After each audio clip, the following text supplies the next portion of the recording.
comum aqui no canal falar sobre jogos que tiveram um lançamento ruim ou foram feitas algumas mentiras no marketing, mas no fim das contas todos eles foram lançados, sendo bons ou ruins. Não importa. O caso do projeto Mile foi diferente, porque esse projeto virou um trailer e ficou mais de 8 anos em desenvolvimento, mas nunca foi lançado. Essa história começa... Adivinha, em 2009.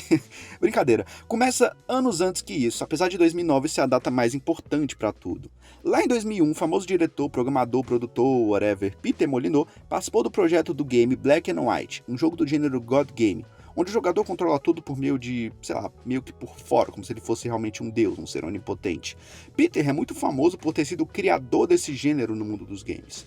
Isso rendeu a ele bastante fama, e após o fim da produção de Black and White, Peter e sua equipe começaram o projeto usando uma IA. O codinome dele era Dimitri. Dimitri era planejado por Peter e sua equipe como um jogo interativo usando essa IA que criava várias ramificações em uma história. Seria um grande jogo. A equipe já havia decidido o período no tempo em que ele se passaria e qual seria o tom dele, mas não faziam muita ideia de como a gameplay se desenrolaria. Dimitri era para ser um drama interativo onde os jogadores poderiam criar seus próprios personagens e então jogar algo semelhante a um clássico jogo de aventura.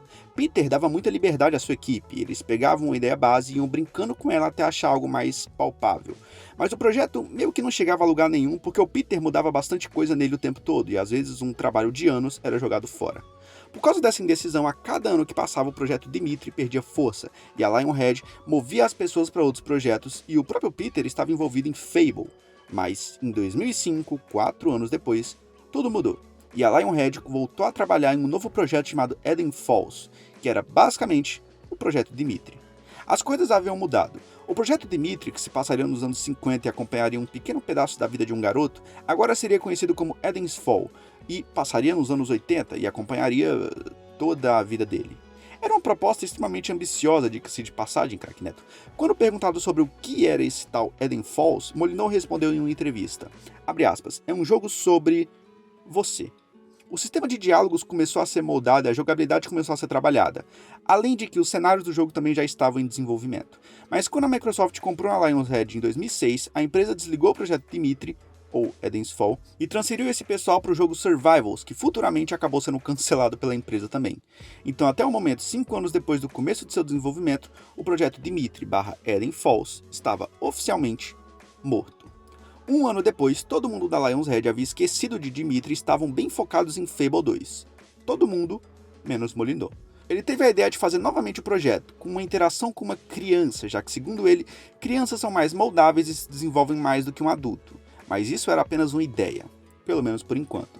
As lendas contam que ao ver o crescimento de seu filho, Molyneux pensou que um jogo com a criança seria interessante, e abraçando-se nos conceitos antigos do projeto Dimitri, como um jogo baseado em relações humanas, escolha, diálogos e etc., Peter pensou que agora sim seria possível fazer um jogo de forma interativa. Ele contou sua ideia a Gary Carr, que virou diretor de criação. Ele pegou a ideia abstrata de Peter e tentou criar de fato o conceito do jogo. Ele pensou em uma criança que iria interagir com o jogador, sendo este último uma espécie de irmão/irmã mais velho, ou velha, da criança.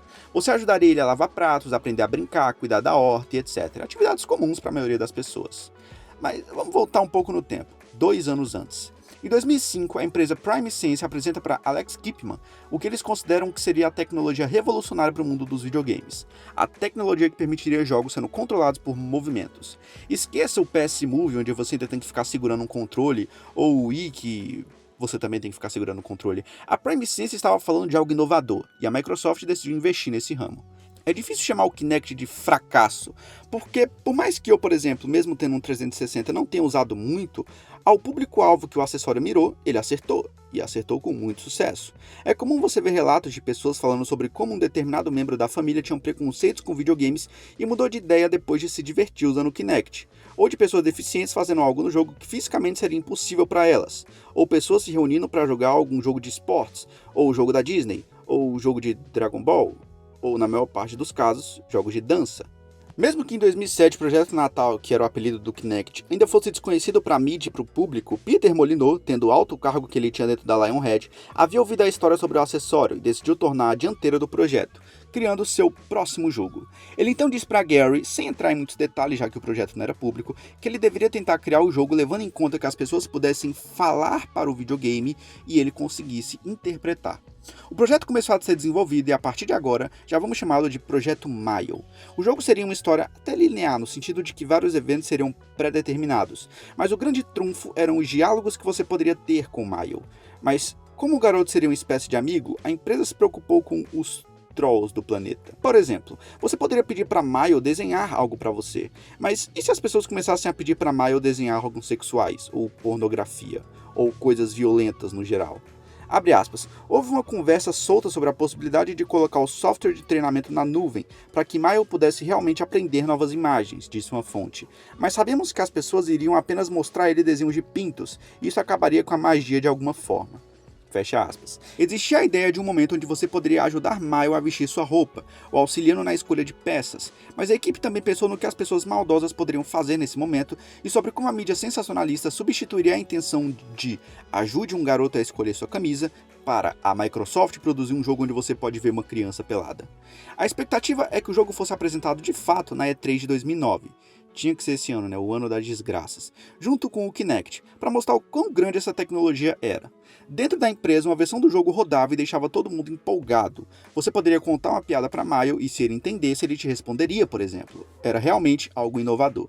Ele tinha programado dentro dele o nome de todos os funcionários da Lionhead. E uma situação curiosa aconteceu. Um dia, ao testar o Kinect, vários funcionários ficaram na frente de Mile, mas como ele não estava programado para identificar ele pelos seus rostos, geralmente ele só chutava quem era quem, e geralmente errava. Mas um dia, depois de trabalhar até tarde fazendo algumas animações para cumprir o prazo de entrega, que seria na E3, Ralph Palmer decide testar o jogo rapidamente antes de ir embora. Ele entra na sala, liga o videogame, e quando Mile o vê, ele fala: "Oi Ralph, como vai?" Então Ralph desligou o videogame e foi para casa.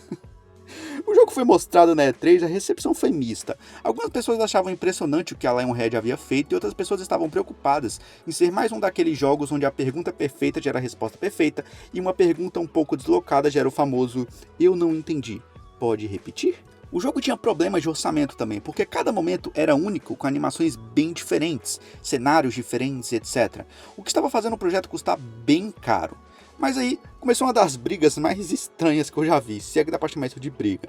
Peter Molyneux chamava Mile de jogo e garantia que ele seria comercializado e tal, mas a Microsoft chamava Mile de demonstração, como se ele servisse apenas para demonstrar para as pessoas do que o Kinect era capaz.